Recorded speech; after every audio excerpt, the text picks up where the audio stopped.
Coluccio. Mr. Coluccio is someone who I know is going to become a very good friend of mine. We have a good connection, and he's just an amazing guy. And he's one of my neighbors. His daughter's friends with my daughter, and we're just in the community together. And I'm just really proud that he's here. I'm grateful and happy to know him. Come on up. Yes, this wonderful lady did a wonderful job speaking at one of our organizations yesterday.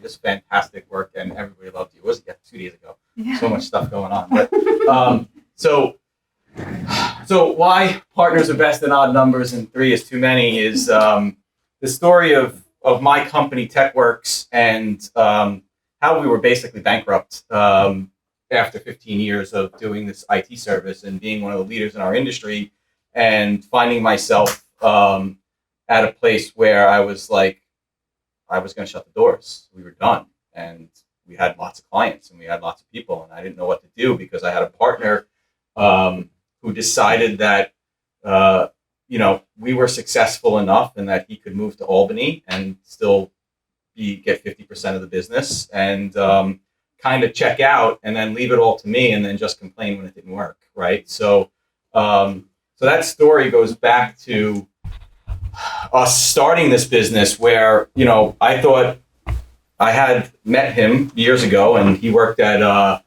selling computers and I was fixing computers. And I said, well, we should get together and we should start a business because, you do this selling part and you do this, the hardware side, and I do this other side of working with the clients.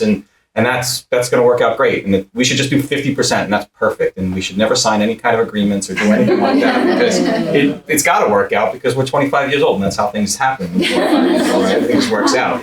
So we sat in McDonald's and we shook hands and we said, let's start a business.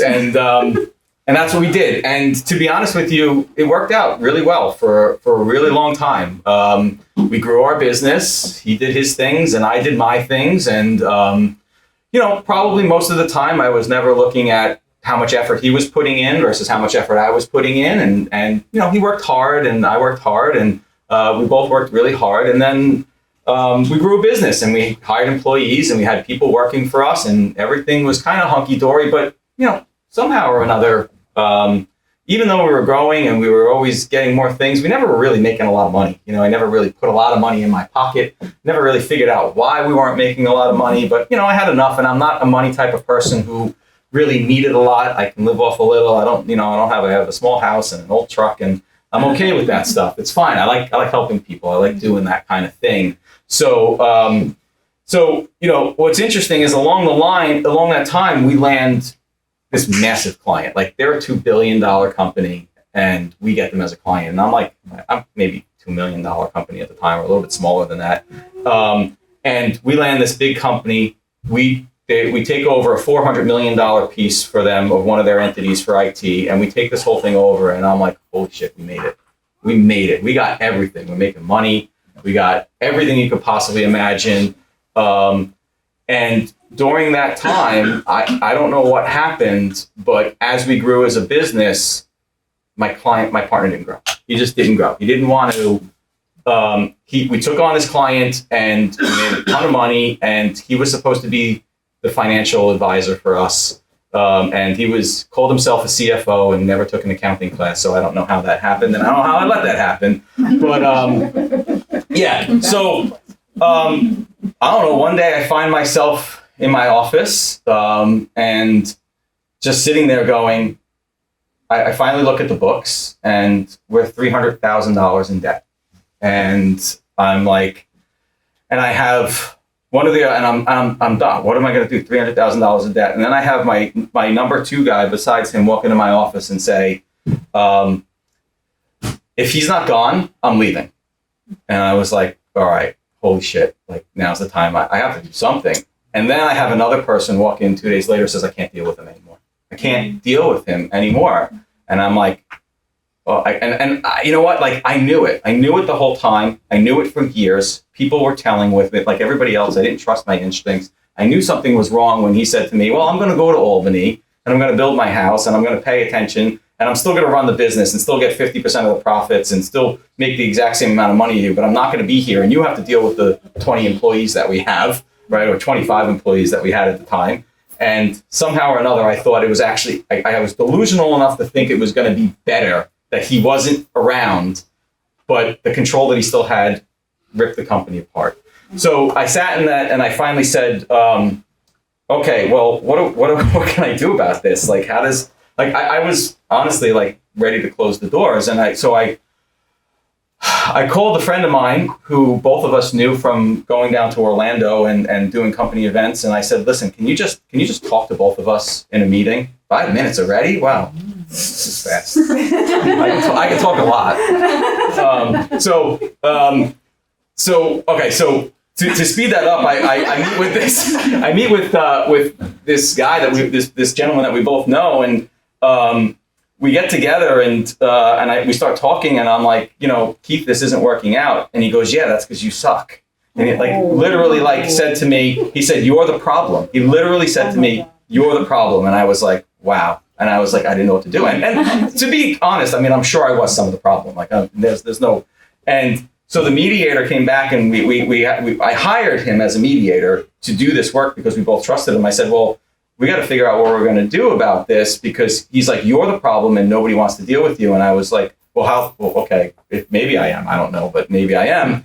And so the mediator said after that meeting, and we had a meeting, and I was like, he's just totally delusional. He doesn't understand. He goes, that's because partners are best in odd numbers and 3 is too many. So basically what he was saying to me is the type of person that you are, you have to have somebody that's going to stand up and be as good as, if you're going to have a partner, they got to be as good as you or better if you're going to be able to deal with them. So if you're dealing with a partner like that, it's a tough situation to be in. So you have to have a partner that's as good as you and is going to work as hard as you. And at some point, that's probably going to change because their life is going to change around you.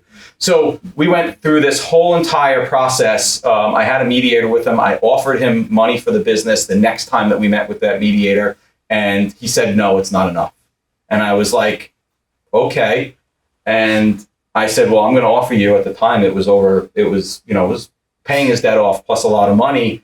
And he said, no, I want more. And I said, well, the mediator said to him, he goes, well, if you think it's worth more, will you pay him that amount of money? And he said, no, I won't pay it. And he says, well, what makes you think that it's actually worth that type of money if you're not going to pay? Because I said, you give me $500,000 at the time, whatever it was. I said, I'll take it and I'll walk away. And he said, I can't pay that amount of money. And the mediator said, well, what the hell do you think it's worth then?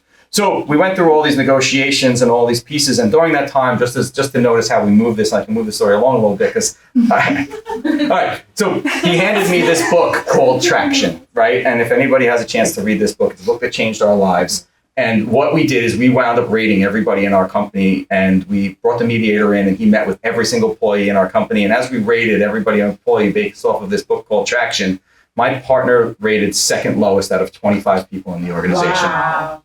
For our culture, for the things that he wanted to do. So if you read this book, I recommend it to everybody. It's changed our life. It's called the Entrepreneur Operating System.